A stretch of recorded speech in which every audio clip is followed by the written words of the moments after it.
I would like to talk to you about a topic that today is becoming very important in the Western world.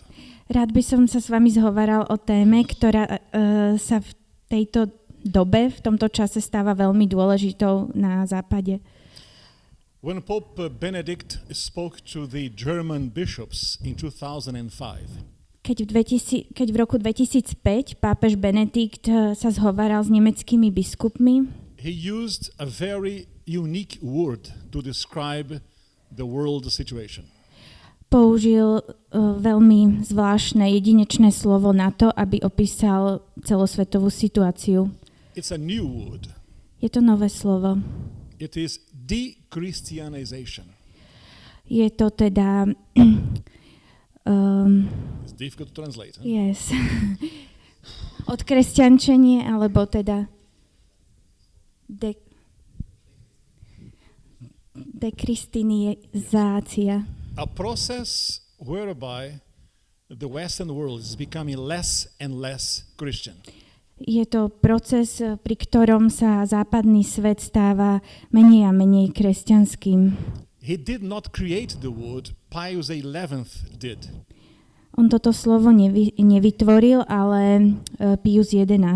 In 1937. V 1937. And Pope Pius XII in 1953. A Pius XII v 53. Explained that this dechristianization happens in three areas. Vysvetlil, že tento proces dekristinizácie sa deje v troch krokoch. Politics without God. Politika bez Boha. Economies without God. Ekonomika bez Boha. And laws without God. A zákony bez Boha. Whatever there was of a Christian is being taken out of these things. Všetko to, čo malo nejaký nádych kresťanstva, bolo z týchto oblastí vyňaté. One example of an economy without God is this. A jedným z príkladov ekonomie bez Boha je toto.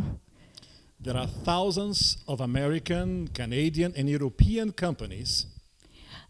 Sú teda tisícky amerických, kanadských a európskych spoločností, they closed down their operations in their countries, ktoré zatvorili prevádzky vo svojich vlastných krajinách and transfer their capital to China a premiestnili kapitál do Číny, to utilize forced labor, slave labor. Aby mohli využiť nútenú prácu alebo priam otrockú prácu tam. They raised the unemployment in their countries.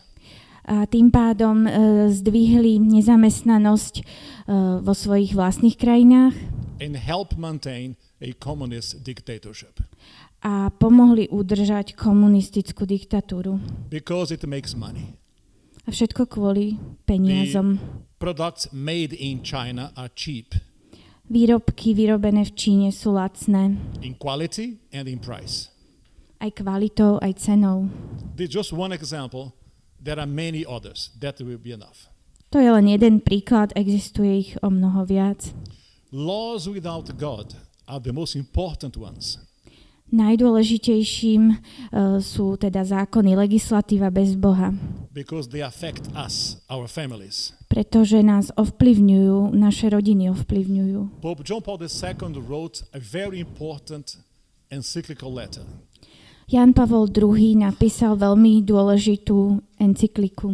It's called the Evangelium Vitae or the Gospel of Life. A volá sa Evangelium života. And there he defines the three stages of the culture of death.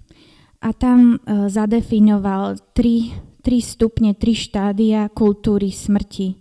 Contraception, abortion, euthanasia. Takže je to antikoncepcia, potraty a eutanázia. Let's talk about contraception first. Hovorme teraz o antikoncepcii. I suppose most people here will be Catholic. Predpokladám, že väčšina z nás sme tu katolíci.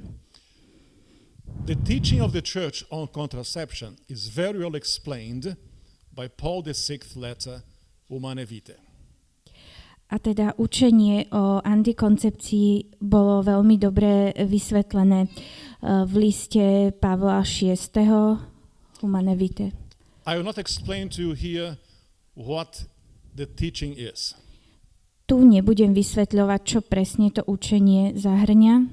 Every Catholic should study that letter. Pretože každý katolík by si mal tento list Humanae Many Vitae Catholics have never read it.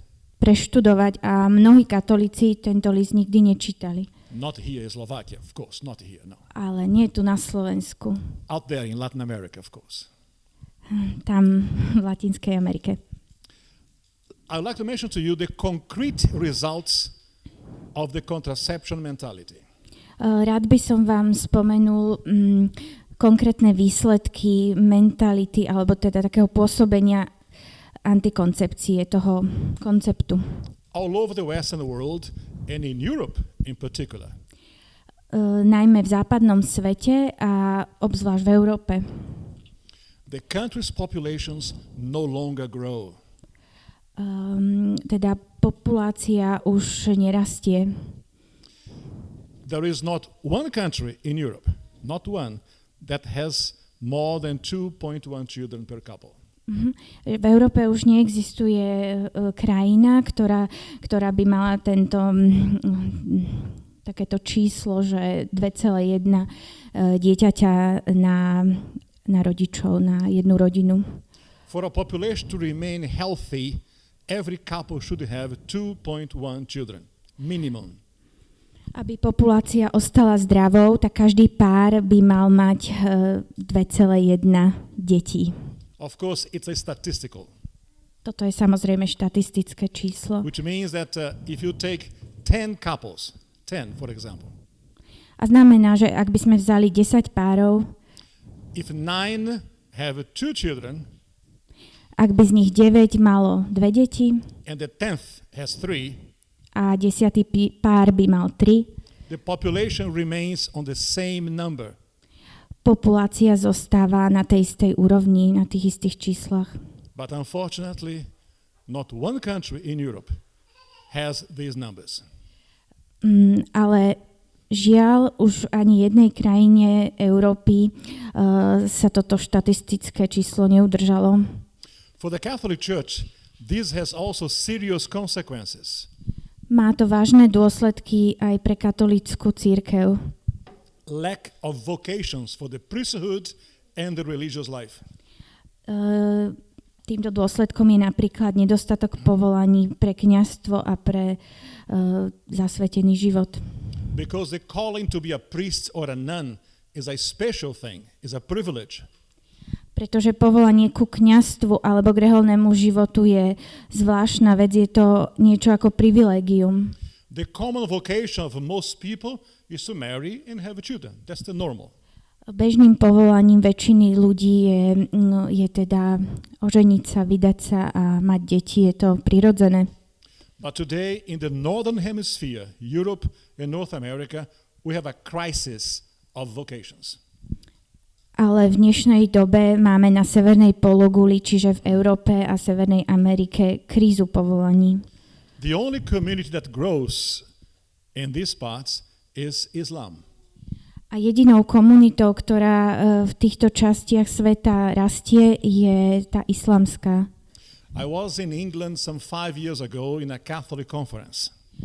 Asi pred 5 rokmi som bol na katolíckej konferencii v Anglicku. And I heard the story of a conversation. A talk, a chat. A počul som tam príbeh o jednom rozhovore. Between an Islamic cleric and the priest of the Church of England. Bol to rozhovor medzi teda islamským klerikom, asi imámom, a teda kňazom anglikánskej viery. And the imam said to the priest this.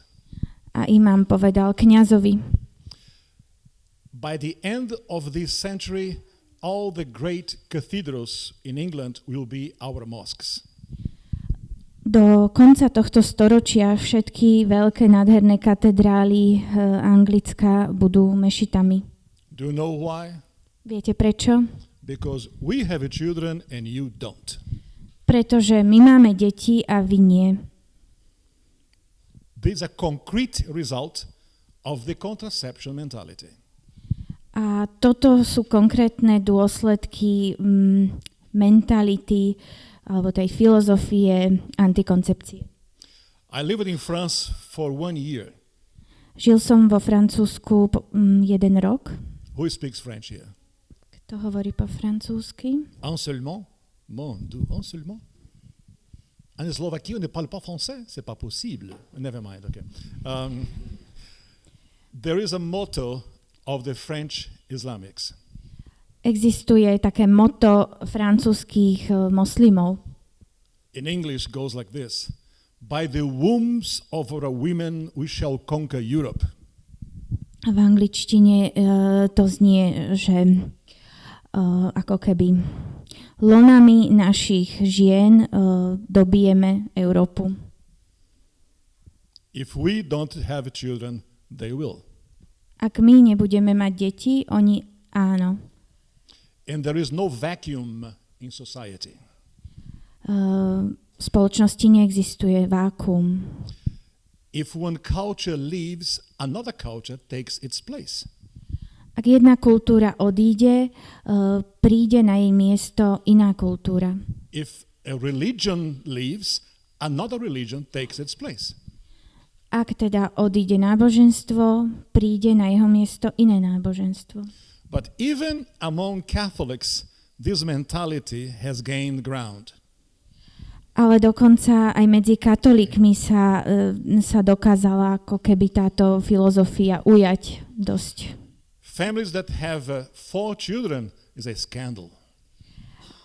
Rodina, ktorá má 4 deti, je toto niečo škandalózne. I have 8 children. Ja mám 8 detí. It's a scandal. To je škandál. I'll tell you a little story about my family. Poviem vám niečo o mojej rodine. In Australia, we are going to mass on a Sunday. V Austrálii ideme v nedeľu na omšu.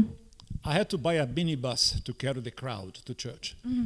Na to, aby som celú tú moju perepúť odviezol do kostola, som si musel kúpiť minibus. The minibus stopped, the door opened, and 1 comes out, 2, 3, 4. Go ahead.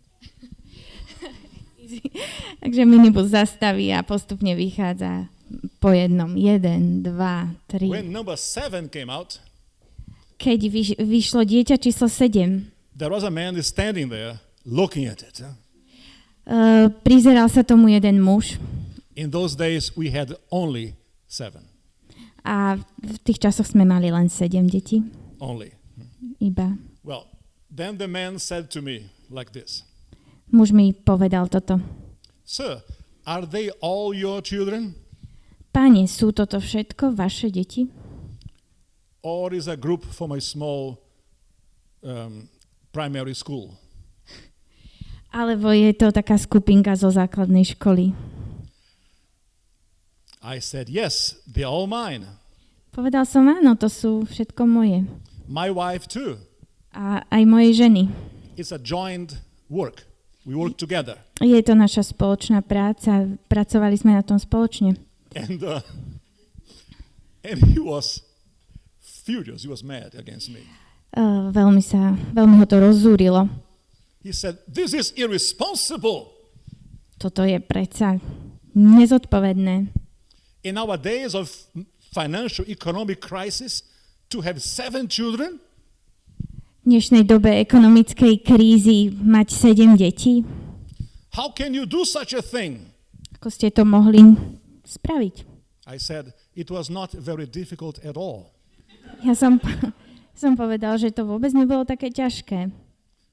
No, I tell this story to illustrate a principle.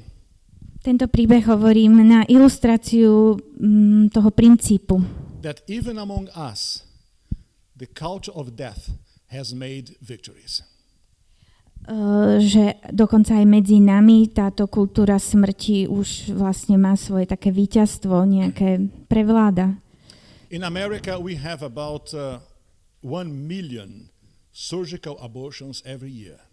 V Amerike máme okolo 1 milióna chirurgických potratov za rok. They are not because of a danger to the mother or to the child. A nedejú sa z dôvodu nebezpečenstva, ktoré by hrozilo matke alebo dieťaťu. It's just choice. Je to jednoducho voľba. Many times because contraception did not work. A často je to kvôli tomu, že nefungovala antikoncepcia. So it is an outright murder of unborn children. A teda je to priama vražda nenarodeného dieťaťa. Some people say, I was in Portugal some 8 years ago. Asi pred 8 rokmi som bol v Portugalsku. Because I'm Brazilian, I speak Portuguese. Ja som z Brazílie a hovorím po portugalsky. And Human Life International sent me to Portugal. A táto moja organizácia Human Life International ma vyslala do Portugalska. To help with education projects. Aby som tam pomáhal so vzdelávacími projektami. Portugal was going to have a referendum on abortion. V Portugalsku sa vtedy chystalo referendum o potrate. It's a Catholic country. Je to katolická krajina. We don't vote on life and death. Predsa nevolíme vo veciach života a smrti. The right to life is not open to democratic vote. Právo na život nie je otvorené demokratickej voľbe. They had the referendum to agree for abortion on 10 first weeks of pregnancy. A oni mali referendum o potrate, ktorý by bol umožnený počas prvých 10 týždňov tehotenstva. I was on television, radio, parishes, everywhere giving talks. A ja som poskytoval rozhovory vo farnostiach, v rádiu, v televízii, všade. The abortion law was passed. Žiaľ, tento zákon o potrate prešiel. On the day of the referendum, a v deň referenda 52% of the Portuguese people 52% Portugalčanov did not even bother to go to vote. Vlastne sa ani neunúvali prísť, aby volili. Indifferent. Ľahostajnosť. They had the opportunity to defeat abortion. Mali veľkú príležitosť poraziť potrat. But they could not be bothered. Ale vlastne sa ich to netýkalo. They go to the beach, with friends, the movie theater, whatever. Čiže išli na pláž, do kina, do divadla. Of the 48% who voted, a z tých 48 ľudí, ktorí volili, 53% voted yes. 53% volilo áno. And the government approved abortion. A takto ich vláda potom schválila zákon o potrate. This referendum was in February. Toto referendum bolo vo februári. In May is a big month in Fatima, Portugal. A teda v máji je veľká púť vo Fatime v Portugalsku. And they had 1 million Portuguese people in the sanctuary of Fatima. A teda do tejto svätyne prišlo až 1 milión Portugalčanov. They light candles. Zapaľovali sviečky. They pray the rosary. Modlili sa ruženec. They sing songs. Spievali piesne. Ave Maria, Ave Maria. Ave Maria. But they did not vote against abortion. Ale nevolili proti potratom. What is the good of that devotion? A čo je dobre na takejto pobožnosti? What is it good for? To pray but not to act. Na čo je to dobré modliť sa, ale nekonať podľa toho? St. James says in his epistle that faith without works is dead. A svätý Jakub hovorí vo svojej epištole, viera bez skutkov je mŕtva. And here is our major problem. A toto je náš hlavný problém. Do you know the word lukewarmness? Tibio, to be warm, not hot, not cold. Okay. Is lukewarmness to be neither hot nor cold. A týmto problémom je tá vlažnosť, keď nie sme ani horúci, ani studení. This word vlažnosť, you say? This word vlažnosť appears only once in the whole Bible. A toto slovo vlažnosť sa v Biblii objavuje len raz. Apocalypse chapter 3 verse 15. V zjavení v kapitole 3 a verši. When Jesus says to the bishop or the angel of the diocese. Keď Ježiš hovorí anielovi. You are neither hot nor cold. Nebol si ani horúci, ani studený. And because you are vlažný, pretože si bol vlažný, I'm going to vomit you of my mouth. Spit you out. Ja ťa teraz vyplujem z mojich úst.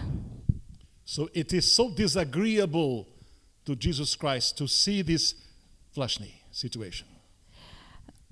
Z toho vidíme, že Ježišovi je mu nepríjemná, hnusí sa mu vlažnosť. There in Portugal, I also heard this argument.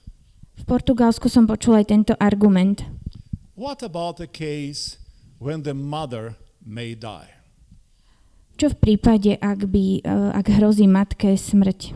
It's not often, but sometimes it does happen. Nie je to časté, ale niekedy sa to deje. It's not charitable to terminate the pregnancy. Nie je to také ako láskyplné voči nej ukončiť toto tehotenstvo? I reply with a story. Na toto odpovedám príbehom. I knew a lady who was married for 10 years. Poznal som pani, ktorá bola vydatá 10 rokov. She had no children. Nemala deti. She was very sad about it. Bola z toho veľmi smutná. She wanted to be a mother. Chcela byť matkou. It was a dream of her life. Lebo to bol sen jej života. To have her own baby. Aby mala vlastné dieťa. A doctor told her to do a treatment. Doktor ju poslal na liečenie. She did it and conceived. A ona teda sa podujala, alebo podstúpila toto liečenie a potom počala. And she was very happy about it. Bola šťastná. She was going to be a mother. Mala sa stať matkou. But unfortunately, there were many complications. Žiaľ, ale nastalo plno komplikácií. She had a C-section. Mala cisársky rez. Lost lots of blood. Stratila veľa krvi. And the doctor told her, stop the treatment. A doktor jej povedal, prestaneme s liečbou s tým. If you get pregnant again, you will die. Ak teda znovu budete tehotná, zomriete. She said, okay. Ona povedala, súhlasila, v poriadku. 3 years later, she was pregnant again. O 3 roky bola opäť v požehnanom stave. The doctor told her, ma'am, you must terminate this pregnancy.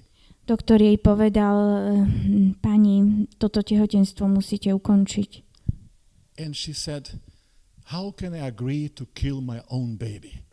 Ako by som mohla súhlasiť s tým, so zabitím vlastného dieťaťa? He said, I don't want you to kill anybody. On povedal, ja nechcem predsa, aby ste niekoho zabíjali. But you have no choice. Ale nemáte na výber. You will die. Zomriete. The risk is so high. Riziko je také vysoké. That only a miracle can save you. Vás zachráni už len zázrak. She did not know what to do.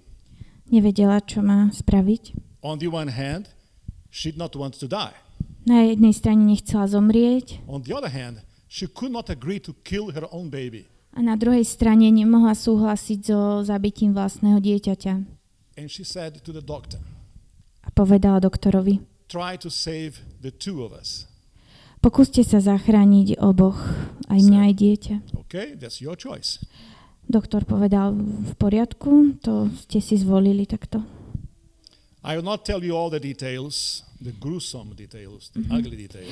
Nebudem vám hovoriť také hrozné detaily z tohto príbehu. It's enough to say she had a C-section again. Poviem len, že opäť mala cisársky rez. Her womb was open for hours. A jej teda lono, maternica boli otvorené celé hodiny. She got infections. Dostala infekcie. Lost an incredible amount of blood. Stratila neuveriteľné množstvo krvi. The baby was put in an incubator. Dieťa uložili do inkubátora. But she did not die. Ale ona nezomrela. And she never regretted having taken the risk. A nikdy neľutovala to, že podnikla alebo podstúpila toto riziko. She did not know it, but she was using a moral principle. Nevedela o tom, ale vlastne použila morálny princíp. That the ends do not justify the means. Že vlastne neplatí to, že účel svätí prostriedky. If I have a good idea, a good objective in my mind, ak mám na mysli dobrý cieľ, dobrú myšlienku, I cannot use any means I like. Nemôžem použiť hociaké cesty, spôsoby, ktoré sa mi zapáčia. The means I use must be good as well. To, ako k tomu dospejem, musí byť tiež dobre, tie spôsoby. And she never regretted, never repented having taken the chance even of dying. A ona nikdy neľutovala, že podstúpila riziko vlastnej smrti. The baby also survived. Prežilo aj dieťa. It was a boy. Bol chlapec. He grew up, today he's a man. Vyrastol na muža. And he's now here talking to you. A ten muž k vám dnes hovorí. That was my mother. Bola to moja matka.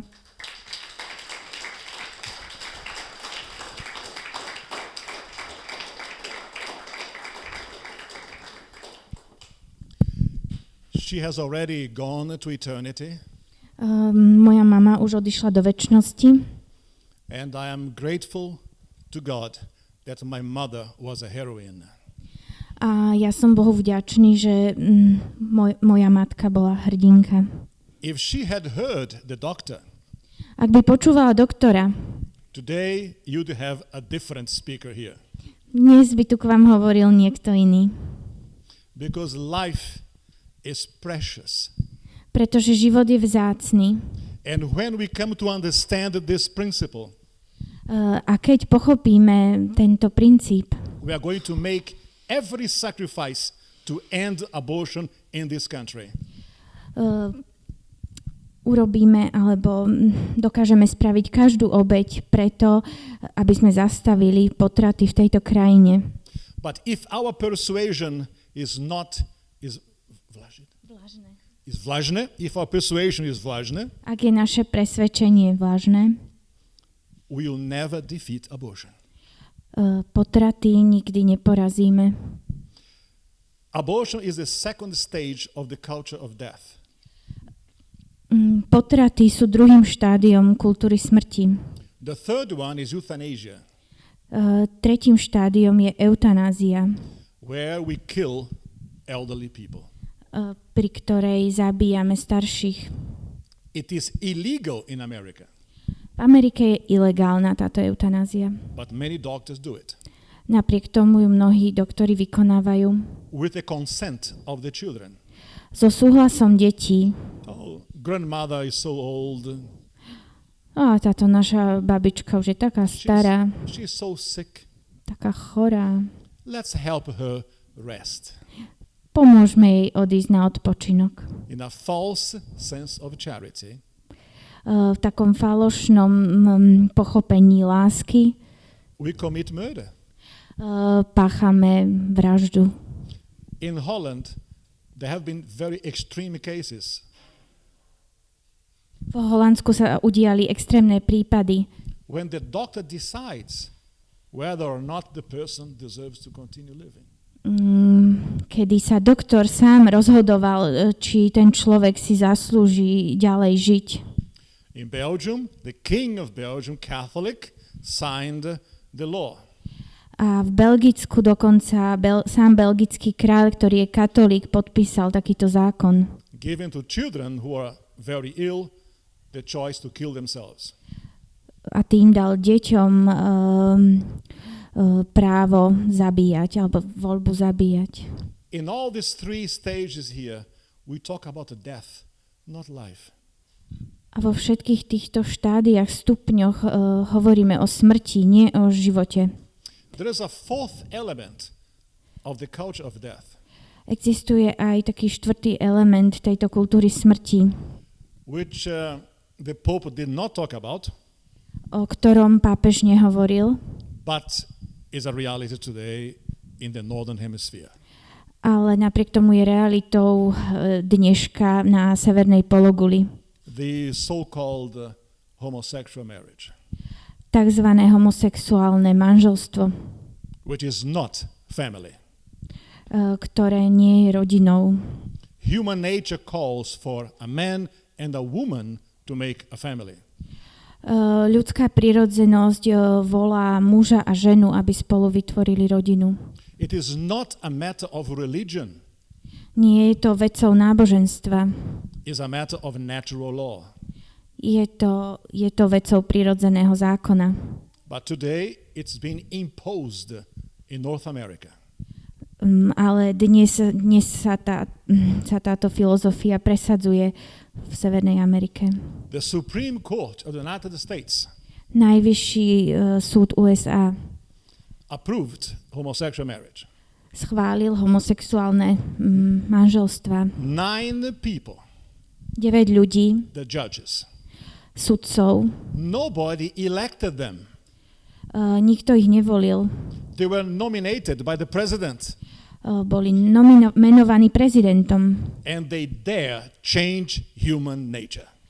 A oni, si predstavte, sa odvážili zmeniť ľudskú prirodzenosť. It's a new form of dictatorship. Toto je ako keby nová forma diktátorstva. We are told that it is natural. Hovoria nám, že veď je to prirodzené. But is it? Ale naozaj? I'll give you an example in my own life. Dám vám príklad z môjho vlastného života. I have not been Catholic my whole life. Nebol som katolíkom celý svoj život. My teenage was wasted out of the church. Vlastne svoju pubertu alebo dospievanie som premrhal mimo cirkvi. I did not have any moral principles in my teenage. V tom období dospievania som nemal žiadne morálne zásady. On Saturday afternoons I would go with my friends to the beach. V soboty po obede som s priateľmi chodíval na pláž. We would sit there and talk about things I could never repeat in public. My sme tam sedávali a rozprávali sme sa o veciach, ktoré by som na verejnosti nemohol nikdy zopakovať. One day we were sitting there talking. Jedného dňa sme tam sedeli a rozhovárali sa. And a group of girls came into the water. A k vode prišla skupinka dievčat. They were dressed in a very, shall I say, scanty, reduced, minimal way. Okay. Takže boli tak minimalisticky sporo odeté. And of course, my friends said things I could never repeat in public. A samozrejme, moji priatelia opäť hovorili veci, ktoré by som tu nemohol zopakovať. And they asked me, Raymond, have you seen them? Pýtali sa ma, Raymond, videl si ich? I said, yeah. Povedal som, že no, áno. And they said, that's it? That's all you have to say? A to je všetko, čo na to povieš? I said, oh, looks all right. Ja som povedal, že no, však vyzerá to v pohode. There was a silence among my friends. A medzi mojimi priateľmi zavládlo ticho. And They told me, something is wrong with you, you know that? Povedali mi, s tebou niečo nie je v poriadku, vieš o tom? You must go and see a doctor. Mal by si ísť k doktorovi. You don't see reality as we see it. Nevidíš realitu tak, ako ju vidíme my. You don't see with the same clarity of vision that we see it. Ty asi nevidíš tak jasne, nemáš taký jasný zrak ako my. And I went to see a doctor. A ja som šiel k doktorovi. And the doctor told me, your friends are right. A doktor mi povedal, tvoji priatelia majú pravdu. So you were born with a condition. Narodil si sa s takou nejakou dispozíciou, that does not allow you to see reality with the same clarity as your friends. Ktorá ti nedovoluje vidieť realitu tak jasne, ako ju vidia tvoji priatelia. And I asked the doctor, is there a cure for this? Pýtal som sa doktora, dá sa to liečiť? And she said, no. Ona povedala, nie. Perhaps in America, not here in Brazil. Možno v Amerike, nie tu v Brazílii. I said, what do I do then? Povedal som, čo teda mám robiť. And she said, if you want to see reality with the same clarity of your friends, Povedala mi, ak chceš vidieť realitu tak jasne ako tvoji priatelia, you must put on glasses. Môžeš si dať napríklad okuliare. I can't see things far away. You can or you I can? cannot. Teda nevidím veci v diaľke. I am nearsighted. Som teda krátkozraký. I could not see the girls. Ja som tie dievčatá nevidel jednoducho. So I put on glasses. Začal som nosiť Now I okuliare. can see reality with the same clarity as my friends. A teraz už vidím realitu tak jasne ako všetci ostatní. What did you think I was talking about? Čo si myslíte, o čom som teraz hovoril? I can see you. I use this example. My eyes have a problem. Bol to príklad. Moje oči majú istý problém. Myopia, nearsightedness. Je ním krátkozrakosť. I need glasses. Potrebujem okuliare. Some people here also have glasses. Yes. What do? We correct the defect with glasses. Aj niektorí z nás tu máme okuliare. A čo vtedy robíme? Napravíme si zrak okuliarmi. Some people have a problem with the hearing. Niektorí ľudia zle počujú. We put a little machine inside to correct it. A preto si dávame do uší malé prístrojčeky, aby sme si If there are people with a homosexual tendency, sluch napravili. A teda ak existujú ľudia s tendenciou, so sklonmi k homosexualite, it is a disorder. Je to istým spôsobom porucha. We must do our best to correct it. Musíme sa pokúsiť, musíme sa snažiť ju teda skorigovať. I don't know if you have here in Slovakia the famous transgenders. Neviem, či aj tu na Slovensku máte slávnych ľudí transgender. Men who think they are women and women who think they are men. Mužov, ktorí si o sebe myslia, že sú ženami a ženy, ktoré sa vidia ako muži. Today in America is becoming very commonplace. V dnešných časoch sa toto transgender, takéto myslenie stáva veľmi bežným v Amerike. In high schools, men are allowed to go to the girls' bathroom. Na stredných školách vlastne chalani môžu chodiť do dievčenských sprch. Because they call themselves transgender. Keď sami seba nazývajú transgender. Again, I'll tell you a little story. A opäť vám poviem príbeh. During a period of my life, počas obdobia v mojom živote, as a man, som ako muž, I felt myself locked up in a woman's body. Cítil som sa ako keby uväznený v ženskom tele. I couldn't think with clarity. Nevedel som rozmýšľať jasne. But then I was born. Ale potom som sa narodil. And I was no longer locked up in a woman's body. A už som teda v ženskom tele nebol uzavretý. I use this example to illustrate This is reality. Tento príklad som použil na to, aby som zilustroval, že toto je predsa realita. The culture of death is bringing about the end of Christianity in the northern hemisphere. Že kultúra smrti prináša koniec kresťanstva na severnej pologuli. What can we do about it? Čo s tým môžeme spraviť? In Human Life International, we suggest 3 strategies.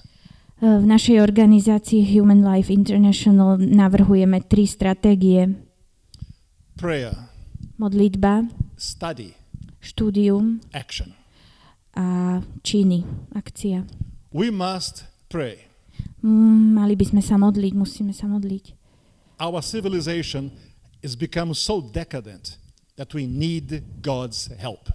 Naša civilizácia sa stáva takou dekadentnou, že potrebujeme Božiu pomoc. Just political measures will not solve the problem. Čiste politické opatrenia tento problém nevyriešia. We have a spiritual problem in us. Máme v nás duchovný problém. In Human Life International, we promote adoration of the Blessed Sacrament.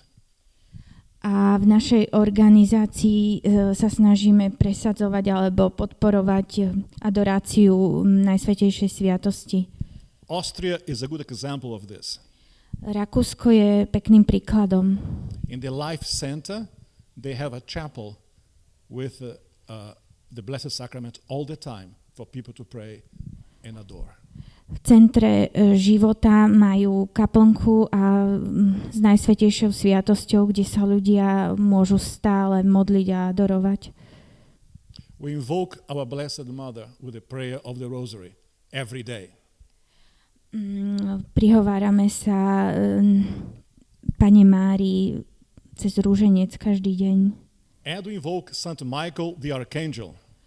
A vzývame aj Michala Archaniela, to help us in the fight against the devil. Aby nám pomohol v boji proti diablovi. Because the abortion industry is satanic. Pretože tento potratový priemysel je satanský. I don't have time to explain in detail here now. Nemám tu priestor, aby som vám to podrobnejšie vysvetlil. But there is plenty of evidence to show. Ale je obrovské množstvo dôkazov, ktoré to dokazujú, že teda v potratoch ide o satanizmus. So prayer, study, action. Study. Modlitba, štúdium, akcia. Teraz štúdium. We must equip ourselves with knowledge. Musíme samých seba vybaviť znalosťami. Knowledge of Catholic teaching. Znalosťami katolického učenia. Knowledge of world events. Ale aj znalosťami o svetovom dianí. That we may be able to argue, to explain with clarity. Aby sme mohli argumentovať, vysvetľovať jasne. Every pro-lifer should know very well 2 papal encyclicals. Takže každý zástanca pro-life by mal poznať 2 pápežské encykliky. Humane Vitae of Paul VI. Pavla VI. About human life. Táto encyklika je o ľudskom živote. And the dignity of womanhood. A aj dôstojnosti ženy. Which is debased, put down by the contraception mentality. Ktorá je, táto hodnota je ako keby ponižovaná mentalitou antikoncepcie. And the Evangelium Vitae, the Gospel of Life. A druhou encyklikou je Evangelium života. I would strongly recommend you, if you have not yet studied them, to do so. Veľmi vám odporúčam, aby ste si tieto 2 encykliky prečítali, ak ste ich ešte nemali možnosť vidieť. In the field of action, I understand you are very busy here in Slovakia. Chápem, alebo mám predstavu, že v tej oblasti činov, akcie ste veľmi teda činní, aktívni. Your conferences, your marches, your publications. Máte konferencie, pochody, publikácie. You must continue. Musíte pokračovať. We must never, ever give up. Nikdy sa nesmieme vzdať. Our reward will be with God in heaven. A naša odmena bude u Boha v nebi. Our Lord expects from us this level of love of Him. Náš Pán od nás očakáva túto lásku, túto jej úroveň. Love of our neighbor. Lásku k blížnemu. Because the unborn Slovakian is human too. Pretože aj nenarodení Slováci sú tiež ľuďmi. Just like you. Presne ako my tu všetci. My friends, in our days, to fight for life is not popular. Priatelia, v dnešnej dobe bojovať za život nie je vôbec populárne. There is opposition to us in political areas. V politickej oblasti máme teda opozíciu na univerzitách. Even in churches. Dokonca aj v kostoloch. In the world, not every Catholic bishop is pro-life. Nie každý katolícky biskup na svete je pro-life zástancom. It does not matter. Ale na tom nezáleží. We remain faithful. My zostaneme verní. To me personally, I think of my mother. Ja osobne myslím na svoju matku. She did not fear taking the risk. Ona sa nebala podstúpiť riziko. I'm sure there will be many cases here in Slovakia of the people who are faithful. Som si istý, že na Slovensku je mnoho príkladov ľudí, ktorí zostávajú vernými. Mother Teresa of Calcutta had this famous sentence. Matka Teresa z Kalkaty mala taký slávny výrok. God does not expect us to be successful. Boh od nás neočakáva to, aby sme boli úspešnými. He expects us to be faithful. Ale očakáva od nás vernosť. If each one here in this room is faithful to his calling in life, ak každý jeden z nás v tejto miestnosti bude verný svojmu takému volaniu v živote, we have all the possibilities of final victory. Máme potom všetky možnosti konečného víťazstva. I finish with a sentence by Saint John of Arc, the French saint. Saint John of Arc, yes. Skončím teda myšlienkou svätej Johany z Arku. First in French for our friend here. Najprv vo francúzštine. Les soldats combattront, mais Dieu donnera la victoire. Soldiers will fight, but God gives the victory. Takže ide o to, že vojaci bojujú, ale Boh dáva víťazstvo. Thank you very much. God bless you. Boh vás žehná, ďakujem.